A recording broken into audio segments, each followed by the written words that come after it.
काल एकनाथ शिंदे आणि अजित पवार कुठे होते असा सवाल संजय राऊतांनी विचारलाय। मराठा आरक्षण आणखी चिघळावं असं शिंदे आणि अजितदादांना वाटतं का असाही सवाल राऊतांनी विचारलाय। अजित पवार आणि एकनाथ शिंदेंशी सातत्यानं चर्चा व्हायची। आरक्षण उपसमितीचे अध्यक्ष राधाकृष्ण विखे पाटील यांनी राऊतांना प्रत्युत्तर दिलं।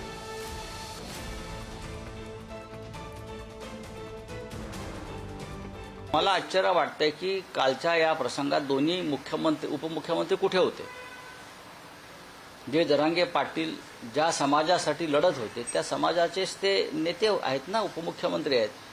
विशेषतः एकनाथ शिंदे हे नव्या मुंबईमध्ये गुलाल उधळायला जरांगे पाटलांच्या सोबत होते, पण काल ते कुठे दिसले नाहीत। याचं कारण काय?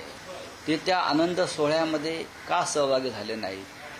की त्यांना हा आनंद सोहळा मान्यच नव्हता की हे प्रकरण अजून चिघळत राहावं आणि देवेंद्र फडणवीस मुख्यमंत्री अडचणीत यावेत, असं काही योजना दुसरे लोक करत होते का?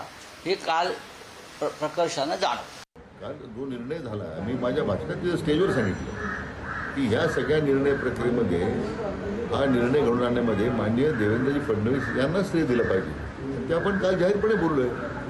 म्हणजे